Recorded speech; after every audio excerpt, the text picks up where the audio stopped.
Chapter 5. The feast of the New Yam was approaching, and Umofia was in a festival mood. It was an occasion for giving thanks to Ani, the earth goddess and the source of all fertility. Ani played a greater part in the life of the people than any other deity. She was the ultimate judge of morality and conduct. And what was more, she was in close communion with the departed fathers of the clan whose bodies had been committed to earth. The Feast of the New Yam was held every year before the harvest began, to honor the earth goddess and the ancestral spirits of the clan. New yams could not be eaten until some had first been offered to these powers. Men and women, young and old, looked forward to the New Yam festival because it began the season of plenty, the new year. On the last night before the festival, yams of the old year were all disposed of those by who still had them. The new year must begin with tasty, fresh yams, and not the shriveled and fibrous crop of the previous year. All cooking pots, calabashes, and wooden bowls were thoroughly washed, especially the wooden mortar in which yam was pounded. Yam fufu and vegetable soup was the chief food in the celebration. So much of it was cooked that no matter how heavily the family ate or how many friends and relatives they invited from neighboring villages, there was always a large quantity of food left over at the end of the day. The story was always told of a wealthy man who set before his guests a mound of fufu so high that those who sat on one side could not see what was happening on the other. It was not until late in the evening that one of them saw for the first time his in-law, who had arrived during the course of the meal and had fallen to on the opposite side. It was only then that they exchanged greetings and shook hands over what food was left. The New Yam Festival was thus an occasion for joy throughout Umofia, and every man whose arm was strong, as the Igbo people would say, was expected to invite large numbers of guests from far and wide. Okonkwo always asked his wife's relations, and since he now had 3 wives, his guests would make a fairly big crowd. But somehow, Okonkwo could never become as enthusiastic over feasts as most people. He was a good eater, and he could drink 1 or 2 fairly big gourds of palm wine, but he was always uncomfortable sitting around for days waiting for a feast or getting over it. He would be very much happier working on his farm. The festival was now only 3 days away, and Okonkwo's wives had scrubbed the walls and the huts with red earth until they reflected light. They had then drawn patterns on them in white, yellow, and dark green. They then set about painting themselves with camwood and drawing beautiful black patterns on their stomachs and on their backs. The children were also decorated, especially their hair, which was shaved in beautiful patterns. 3 women talked excitedly about the relations who had been invited, and the children reveled in the thought of being spoiled by these visitors from the motherland. Ikemefuna was equally excited. The New Yam Festival seemed to him to be a much bigger event here than in his own village, a place which was already becoming remote and vague in his imagination. And the storm burst. Okonkwo, who had been walking around aimlessly in his compound in suppressed anger, suddenly found an outlet. "Who killed this banana tree?" he asked. A hush fell on the compound immediately. "Who killed this tree, or are you all deaf and dumb?"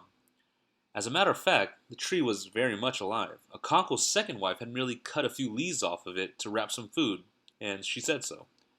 Without further argument, Okonkwo gave her a sound beating and left her and her only daughter weeping. Neither of these wives dared to interfere beyond an occasional tentative, "It is enough, Okonkwo," pleaded from a reasonable distance. His anger thus satisfied, Okonkwo decided to go out hunting. He had an old rusty gun made by a clever blacksmith who had come to live in Umofia long ago. But although Okonkwo was a great man whose prowess was universally acknowledged, he was not a hunter. In fact, he had not killed a rat with his gun. And so when he called the Ikemefuna to fetch his gun, the wife who had just been beaten murmured something about guns that never shot. Unfortunately for her, Okonkwo heard it and ran madly into his room for the loaded gun, ran out again and aimed it at her as she clambered over the dwarf wall of the barn. He pressed the trigger, and there was a loud report accompanied by the wail of his wives and children. He threw down the gun and jumped into the barn, and there lay the woman, very much shaken and frightened, but quite unhurt. He heaved a heavy sigh and went away with the gun. In spite of this incident, the New Yam Festival was celebrated with great joy in Okonkwo's household. Early that morning, as he offered a sacrifice of new yam and palm oil to his ancestors, he asked them to protect his children and their mothers in the new year. As the day wore on, his in-laws arrived from these surrounding villages, and each party brought with them a huge pot of palm wine. And there was eating and drinking till night, when Okonkwo's in-laws began to leave for their homes. The second day of the new year was a day of great wrestling match between Okonkwo's village and their neighbors. It was difficult to say which the people enjoyed more, the feasting and the fellowship of the first day, or the wrestling contest of the second. But there was one woman who had no doubt whatever in her mind. She was Okonkwo's second wife, Akwefi, whom he nearly shot. There was no festival in all the seasons of the year which gave her as much pleasure as the wrestling match. Many years ago, when she was the village beauty, Okonkwo had won her heart by throwing the cat in the greatest contest within living memory. She did not marry him then because he was too poor to pay her bride price. But a few years later, she ran away from her husband and came to live with Okonkwo. All this happened many years ago. Now, Akwefi was a woman of 45 who had suffered a great deal in her time, but her love of wrestling contests was still as strong as it was 30 years ago. It was not yet noon of the second day of the New Yam Festival. Akwefi and her only daughter, Azinma, sat near the fireplace, waiting for the water in the pot to boil. The fowl Akwefi had just killed was in the wooden mortar. The water began to boil, and in one deft movement she lifted the pot from the fire and poured the boiling water over the fowl. She put the empty pot on the circular pad in the corner and looked at her palms, which were black with soot. Azinma was always surprised that her mother could lift a pot from the fire with her bare hands. Akwefi, she said, is it true that when people are grown up, fire does not burn them? Azinma, unlike most children, called her mother by her name. Yes, replied Akwefi, too busy to argue. Her daughter was only 10 years old, but she was wiser than her years. But Noye's mother dropped her pot of hot soup the other day and it broke on the floor. Akwefi turned the hen over in the mortar and began to pluck the feathers. Akwefi, said Nzima, who had joined in plucking feathers, my eyelid is twitching. It means you're going to cry, said her mother. No, Nzima said, it is the eyelid, the top one. That means you will see something. Well, what will I see? She asked. How can I know? Akwefi wanted to work it out herself. Oho, said Azinma, at last, and I know what it is, the wrestling match. At last the hen was plucked clean. Akwefi tried to pull out the horny beak, but it was too hard. She turned round on her low stool and put the beak in the fire for a few moments. She pulled again, and it came off. Akwefi, a voice called from one of the other huts. It was Noye's mother, Okonkwo's first wife. Is that me? Akwefi called back. That was the way people answered calls from the outside. They never answered yes for fear it might be an evil spirit calling. Will you give Nzima some fire to bring to me? Her own children and Ikemefuna had gone to the stream. Akwefi put a few live coals into a piece of broken pot, and Nzima carried it across the clean-swept compound to Noye's mother. Thank you, Enma, she said. She was peeling new yams and in a basket beside her green vegetables and beans. Let me make that fire for you, Azima offered. Thank you, Ezigbo, she said. She often called her Ezigbo, which means the good one. Azima went outside and brought some fire sticks from a huge bundle of firewood. She broke them into little pieces across the sole of her foot and began to build a fire, blowing it with her breath. You will blow your eyes out, said Noye's mother, looking up from the yams she was peeling. Use the fan. She stood up and pulled out the fan, which was fastened into one of the rafters. As soon as she got up, the troublesome nanny goat, which had been dutifully eating yam peelings, dug her teeth into the real thing, scooped out 2 mouthfuls, and fled from the hut to chew the cud of the goat's shed. Noye's mother swore at her and settled down again to her peeling. Azima's fire was now sending up thick clouds of smoke. She went on fanning it until it burst into flames. Noye's mother thanked her as she went back to her mother's hut. Just then, the distant beating of the drums began to reach them. It came from the direction of the Ilo, the village playground. Every village had its own Ilo, which was as old as the village itself and where all the great ceremonies and dances took place. The drums beat the unmistakable wrestling dance, quick, light, and gay, and it came floating on the wind. Okonkwo cleared his throat and moved his feet to the beat of the drums. It filled him with fire as it had always done from his youth. He trembled with the desire to conquer and subdue. It was like the desire for women.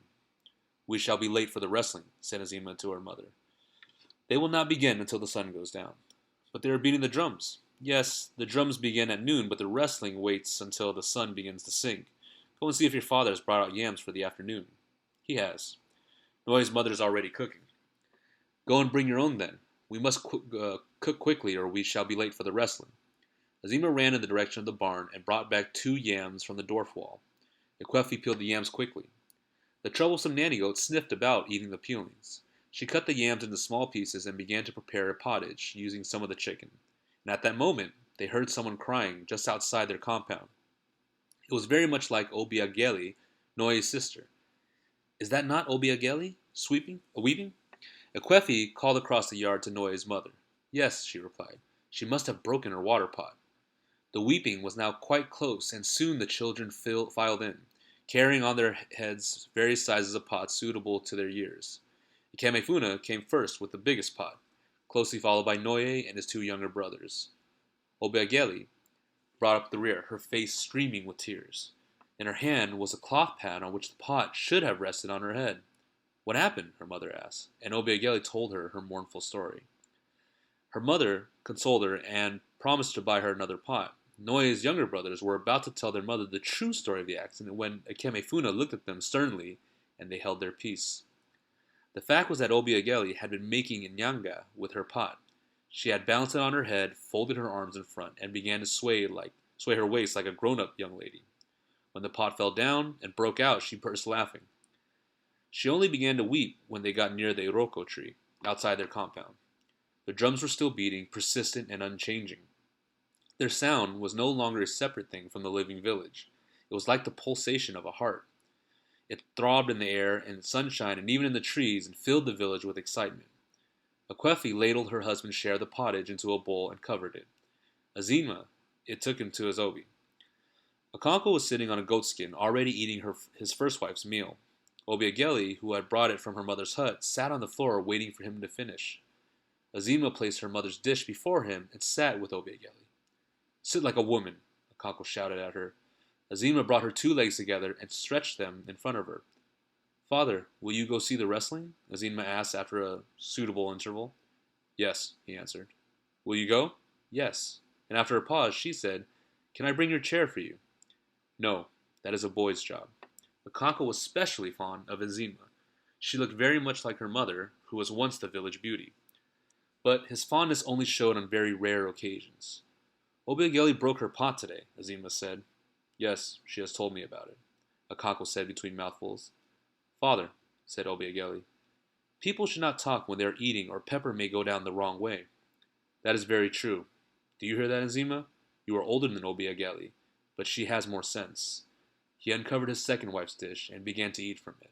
Obiageli took the first dish and returned to her mother's hut, and then Nkechi came in, bringing the third dish. Nkechi was the daughter of Akonko's third wife, and in the distance the drums continued to beat.